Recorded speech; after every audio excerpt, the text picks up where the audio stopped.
जय श्री राम, जय श्री राधे। देखिए, एक नगर में तुंगध्वज नाम का राजा था। वह राजा जो है अपनी प्रजा को पुत्र के समान मानता था और प्रजा के पालन में वह राजा हमेशा तैयार रहता था।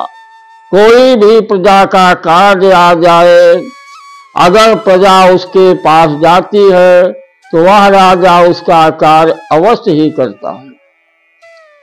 एक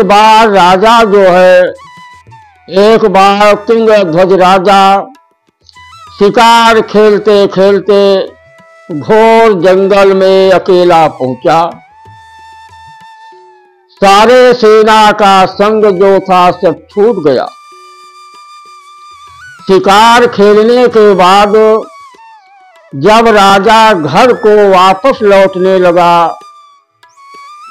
तो रास्ते में थक जाने के कारण राजा जो है एक वृक्ष के नीचे घोड़ा को वहीं पर खड़ा करके आराम करने लगा। उसी पेड़ पर, जिस पेड़ के नीचे राजा आराम कर रहा था, उसी पेड़ पर एक प्रेत रहता था। वह प्रेत राजा को आया हुआ देखकर राजा के सामने आ गया और बोला कि हे राजन, मैं बहुत भूखा हूं। भगवान ने हमारे लिए तुम्हें आहार के रूप में भेज दिया है। अब मैं तुम्हें अवश्य ही खा डालूंगा, तुम्हें छोड़ूंगा नहीं, क्योंकि मैं बहुत दिनों का भूखा हूं। तो राजा बोले कि हे प्रेत, पहले ये बताओ कि तुम कौन हो और कहाँ के रहने वाले हो?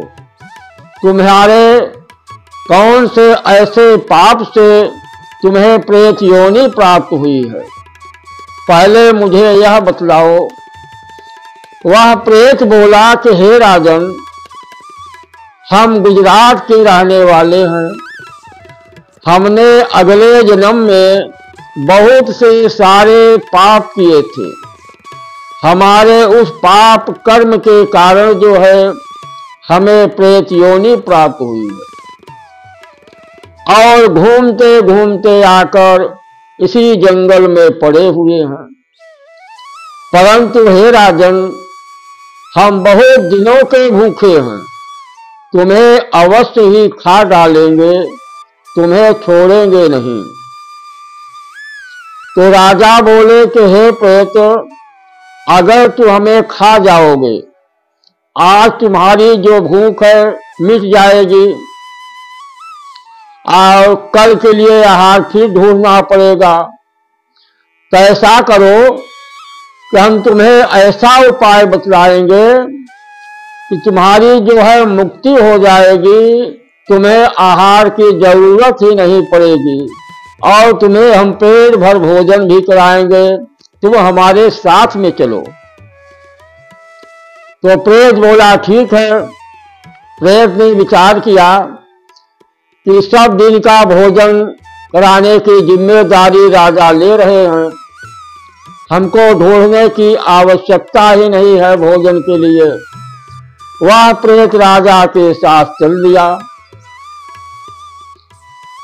राजा के साथ प्रेत जो है चल दिया। आगत्यवट मूलम चा दृष्ट्वा सप्तश पूजनम गोपाः कुर्वन्ति संतुष्टा भक्ति युक्ता सुबांधवा। तो रास्ते में एक बट वृक्ष के नीचे कुछ ग्वाल वाले लोग भगवान श्री सत्यनारायण का पूजन कर रहे थे। पूजा समाप्त हो जाने के बाद ग्वाल वालों ने प्रसाद को ले आकर राजा के सामने रख दिया, क्योंकि राजा तो प्रत्यक्ष था और प्रेत अदृश्य था। क्योंकि प्रेत जो है वो हवा था, इसलिए अदृश्य रूप में था। तो ग्वाल बालों ने उस प्रसाद को ले आकर राजा के सामने रख दिया। तो राजा ने विचार किया कि हम इस देश के राजा हैं, अगर इन ग्वाल बालों के हाथ से प्रसाद को खाएंगे तो कल ये हमारा सम्मान नहीं करेंगे। राजा के अंदर भगवान की ऐसी लीला हुई कि राजा के अंदर थोड़ी देर के लिए घमंड आ गया। भगवान कुछ लीला करना चाहते थे, तो राजा जो है प्रसाद को छोड़कर चल दिया। तो प्रेत ने विचार किया कि राजा बोला है कि घर पहुंचने पर हम तुम्हें भरपेट भोजन कराएंगे। अब पता नहीं राजा का घर कितना दूर है, राजा का घर जो है कितना दूर है, हमारे भूख जो है अभी लगी है। तो ऐसा करते हैं कि प्रसाद को उठाकर खा जाएंगे तो थोड़ा राहत मिल जाएगा, और जब राजा भोजन देंगे देखा जाएगा। वह प्रेत जो है उस प्रसाद को उठाकर खा गया। भगवान की ऐसी कृपा हो गई को प्रेत को राजा के साथ जाने की जरूरत ही नहीं पड़ी।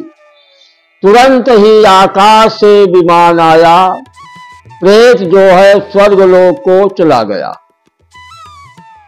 उसकी जो है मुक्ति हो गई, प्रेत की मुक्ति हो गई।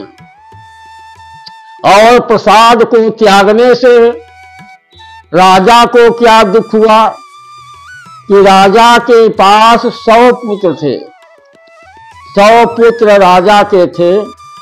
जब राजा वहां पहुंचता है तो सारे पुत्रों की मृत्यु हो गई है, सारे पुत्र नष्ट हो गए, सारी संपत्ति उसकी नष्ट हो गई।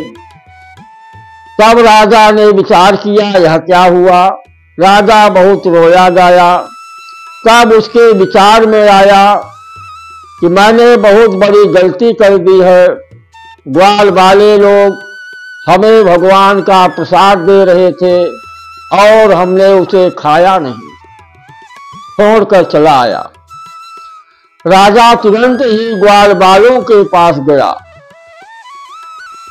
भाव भक्ति से पुनः कथा प्रारंभ हुई और राजा जो है प्रेम से प्रसाद को उठाकर खाया। तो राजा पुनः आता है तो धन संपत्ति पुत्र जैसा था वैसा ही पाया।